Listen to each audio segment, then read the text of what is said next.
হিমন্ত বিশ্ব শৰ্মাই মুছলমানক ভাল পায় বা হিমন্ত বিশ্ব শৰ্মাই হিন্দু মুছলিম ৰাজনীতি নকৰে এই কথাষাৰ আটাইতকৈ এটা ডাঙৰ মিছা কথা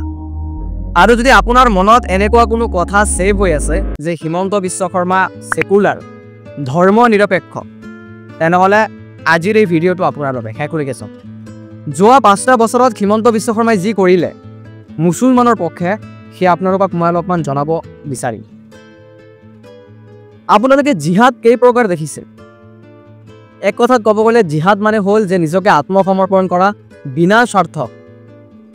তাক জিহাদ বুলি কোৱা হয় কিন্তু বিভিন্ন সময়ত দেখা যায় যে টেৰৰিজম এনেকুৱা ধৰণৰ কামবোৰৰ লগতে জিহাদক অন্তৰ্ভুক্ত কৰি দিয়া হয়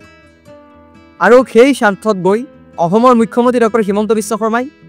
মুছলমানৰ ওপৰত সময়ে সময়ে জিহাদৰ এলিগেশ্যন লগাই আহে কেতিয়াবা সেয়া লেণ্ড জিহাদ কেতিয়াবা সেয়া ফাৰ্টিলাইজাৰ জিহাদ আকৌ সেয়া কেতিয়াবা ফ্লাড জিহাদ আপুনি কেতিয়াবা শুনিছেনে যে মাটিৰ জিহাদ আপুনি কেতিয়াবা শুনিছেনে যে বানপানীৰ জিহাদ কিন্তু সেয়া আমাৰ অসমত সম্ভৱ হিমন্ত বিশ্ব শৰ্মা যিমান দিনলৈকে আছে সিমান দিনলৈকে এইবোৰ সম্ভৱ আৰু হিমন্ত বিশ্ব শৰ্মা সময়ে সময়ে এই এলিগেশ্যনবোৰ লগাই আহিছে জুন 2023 যেতিয়া গুৱাহাটীত ভেজিটেবল শাক-পাচলিৰ দাম বাঢ়ি হৈছিলে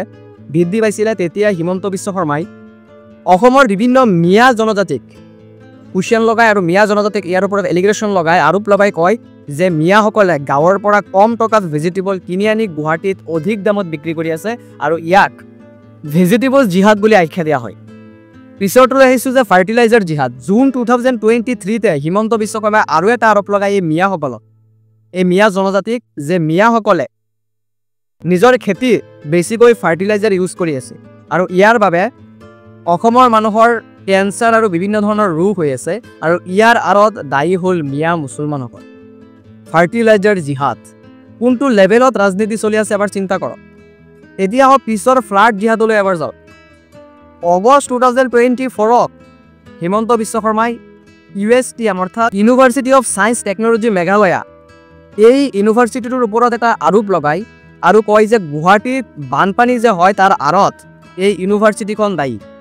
আৰু এই ইউনিভাৰ্চিটিখনে ফ্লাড জিহাদ কৰি আছে অৰ্থাৎ বানপানীৰ জিহাদ কৰি আছে আৰু ইউনিভাৰ্চিটিৰ যিজন মালিক ইউনিভাৰ্চিটিৰ যিজন প্ৰতিষ্ঠাপক তেওঁ কোন এজন মুছলমান মাহবুল হক এআই শেষ নহয় মে 2022 পৰা অক্টোবৰ 2024 লৈকে অসমত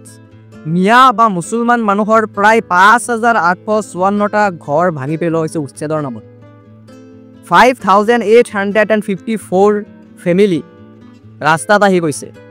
নিজৰ সংস্থাপন ঘৰ ভাঙি পেলোৱা উচ্ছেদৰ নামত কিন্তু ইয়াত এটা ইণ্টাৰেষ্টিং এতিয়া আপোনালোকক ফেক্ট জনাওঁ জুন 2024 মৰিগাঁও জিলাৰ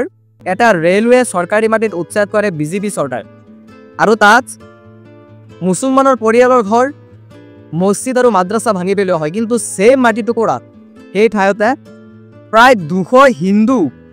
মানুহ তাত বসবাস কৰি আছিলে তাত এটা আঙুলিৰে টাচো কৰা নহয় য'ত নেকি আৰু মুছলমান মানুহৰ ঘৰ ভাঙি পেলোৱা হয় সেই টুকুৰা মাটিতে 200 হিন্দু মানুহ আৰামছে তাত বসবাস কৰি আছে তাত আঙুলিৰে এটা টাচো কৰা নহয় বিজেপি চৰকাৰৰ দ্বাৰা এয়া কেনেকৈ ধৰ্ম নিৰপেক্ষ হ'ল এয়া কেনেকৈ এক দৃষ্টিত চোৱা হ'ল বিজেপি চৰকাৰ অহাৰ পৰা অসমত প্ৰায় 1200 মাদ্ৰাছা ইতিমধ্যে বন্ধ কৰি দিছে এইটো এলিগেশ্যন লগাই যে মাদ্ৰাছাত ছাত্ৰ ছাত্ৰী ডক্টৰ ইঞ্জিনিয়াৰ হ'ব নোৱাৰে We have some big news coming in after decision to shut state-run madrasas. Assam government now plans to bring private madrasas under its control. Assam Education Minister Himanta Biswa has said state government are bringing regulation to run private madrasas. Assam government big move here ahead of the assembly elections. আৰু হিমন্ত বিশ্ব শৰ্মাই প্ৰতিশ্ৰুতি দিয়ে যে তেখেতৰ কাৰ্যকালত অসমত যিমানবোৰ মাদ্ৰাছা আছে সকলোবোৰ বন্ধ কৰিব ইয়া কেনেকৈ ধৰ্ম নিৰপেক্ষ হ'ল সকলোৰে স্বাধীনতা আছে যোনে যি ইচ্ছা তাকে পঢ়িব পাৰে কাৰোবাৰ যদি মন হয় কোৰাণ পঢ়িব কাৰোবাৰ যদি মন হয় মেডিকেল পঢ়িব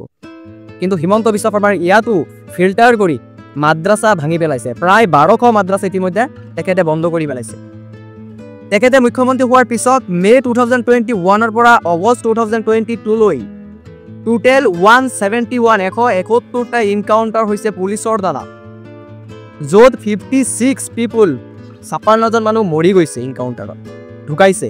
আৰু সকলোবোৰ ইনকাউণ্টাৰৰ আঁৰত এটাই কাহিনী থাকে আৰু সকলোবোৰ কাহিনী প্ৰায় সেম যে ৰিকুৱেষ্ট পলাবলৈ ট্ৰাই কৰে